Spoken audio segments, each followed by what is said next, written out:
He worked hard for his home. Every blade of grass was cared for, every corner a symbol of pride. But one neighbor, the kind people whisper about as Karine decided rules, didn't apply to her. Again and again, she tore across his lawn, leaving behind tire tracks and disrespect. He asked, he pleaded, but her arrogance only grew bolder. What he did next wasn't just revenge, it was a stand, a moment that made the whole neighborhood stop and question. How far would you go to protect what's yours? Marcus had always taken pride in his home. For him, that small two-story house wasn't just a place to sleep, it was a dream realized, a safe space he worked years to afford. Every Saturday morning, you could find him outside, trimming the hedges, watering the grass, and waving to passing neighbors. His lawn was more than just greenery, it was his sanctuary, a patch of earth that reflected his hard work and dignity. But not everyone respected it. Living in a predominantly white neighborhood, Marcus knew subtle looks, whispered comments, and side glances all too well. He'd felt the unspoken question many times. Does he really belong here? Still, he kept his head high, determined not to let prejudice steal his peace. Then came Corinne. She lived just 3 houses down loud, entitled and convinced that neighborhood rules were hers to bend. Instead of using the street like everyone else, she began cutting across Marcus's lawn with her smoothie, leaving tire marks in the grass he had cared for with his own hands at first. Marcus thought it was a mistake. Maybe once, maybe twice. But soon, it became a pattern deep grooves carved into his property as if his work, his pride didn't matter. He politely asked her to stop. She rolled her eyes. He reported it to the HOA. They shrugged and that's when Marcus realized this wasn't just about grass. It was about respect. It was about dignity. And it was about a fight he never wanted, but could no longer avoid. Marcus thought asking politely would be enough. After all, neighbors were supposed to respect each other. But with Corinne, politeness was just fuel for her arrogance. Each time he requested that she stop cutting across his yard, her smirk only grew wider, as if his frustration was entertainment. Soon, her quick shortcuts turned into deliberate acts of defiance. She didn't just drive across his grass anymore.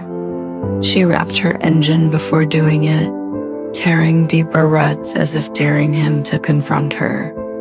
And when Marcus tried to block her path with garden stakes, he woke up the next morning to find them pulled out and tossed onto his porch. A silent message, "You can't stop me." The humiliation stung. Neighbors who once waved politely now whispered behind closed curtains, watching to see how long Marcus would endure the abuse.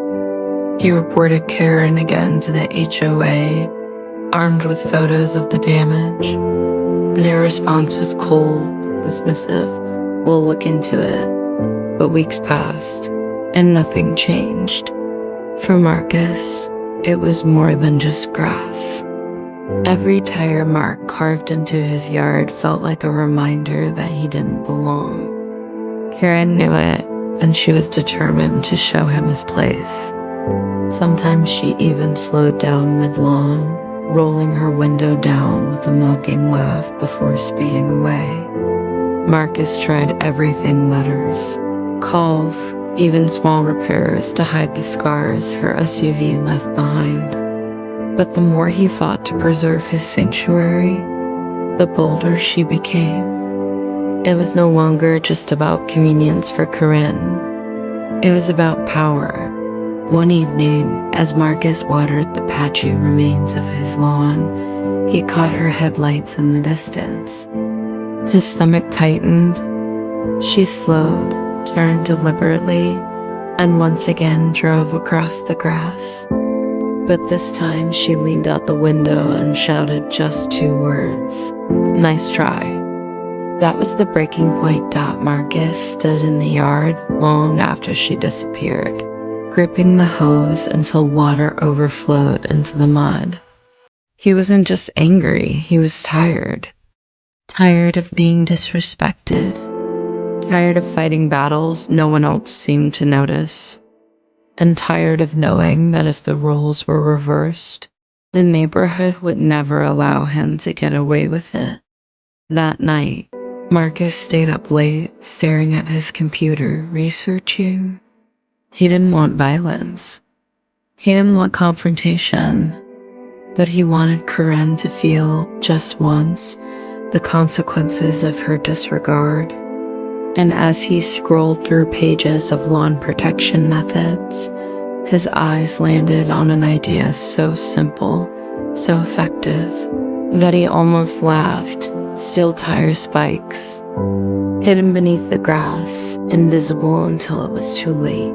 He leaned back in his chair, heart pounding. The plan was risky, but maybe, just maybe, this was the only way to send a message she couldn't ignore. The night before it happened, Marcus barely slept. His plan was set. The tire spikes were buried just beneath the grass, invisible to anyone foolish enough to cut across. His heart pounded with equal parts fear and anticipation. Would this be the moment Corinne finally understood? Or would it spiral into something worse? The next morning, the neighborhood was quiet. Children rode bikes, sprinklers sprayed arcs of water, and Marcus stood at his window, waiting. Hours passed. Then headlights. The familiar rumble of Corinne's SUV. His stomach knotted. She didn't hesitate. With deliberate arrogance, she swerved off the road and onto his yard. Her tires tore into the grass, but this time, there was a sound she wasn't expecting. A sharp pop. Then another. The SUV jolted violently as air hissed out, her vehicle grinding to a halt in the middle of his lawn. For a split second, silence. Then her shriek cut through the air, high-pitched and furious. Neighbors peeked out from porches and windows, drawn by the commotion. Karen stumbled out of her SUV, pointing at the shredded tires, her face red with rage. "This is illegal. He did this. He's dangerous." She screamed, her voice echoing across the cold dash-to-dash sack. Marcus stepped outside, his hands steady but his chest tight. He didn't yell, he didn't gloat. He simply stood on his porch, his eyes turned not toward Corinne's accusations, but toward the mess she had created. Her SUV was stranded, her entitlement exposed for everyone to see. In that moment, the balance shifted. For once, Corinne wasn't in control. She was humiliated, trapped in the very yard she had disrespected. And Marcus, silent, composed, was finally being seen. But as Corinne's cries grew louder and the crowd gathered, one question hung heavy in the air. Would this act of defiance bring him justice, or would it make him the target of something even bigger?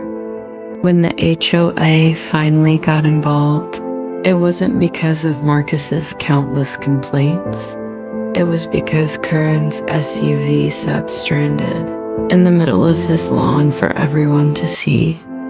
Photos spread across neighborhood group chats, and whispers turned into open conversations. Some neighbors laughed behind closed doors, while others finally admitted what Marcus had endured for months. But even in that moment of vindication, Marcus felt the weight of the fight. He hadn't wanted war with his neighbor. He hadn't wanted to prove a point with steel spikes hidden under the soil. All he had ever wanted was respect, something so simple, yet so often denied when the person asking for it doesn't look like everyone else. Corinne, of course, tried to twist the narrative. She filed complaints, accused Marcus of endangering the neighborhood, and even called the police. But this time, things were different. The evidence was undeniable. Tire tracks, photos, witnesses, all showing a pattern of harassment she could no longer hide. For once, the story wasn't turned against him. Marcus rebuilt his lawn, patching the scars as best he could. But the deeper scars, the ones left by months of disrespect, dismissal, and subtle prejudice, those would take longer to heal. Because this wasn't just about grass. It was about belonging. It was about being forced to fight for dignity in a place that should have already felt like home. And that's the truth of stories like Marcus's. They may look small on the surface, just a lawn, just some tires, just a disagreement. But underneath, they reveal a much larger truth. The exhausting battles people of color still face, even in the quiet corners of suburban life. So here's the question we're left with. How many more Karens will it take before respect isn't something that has to be fought for, but something everyone is simply given?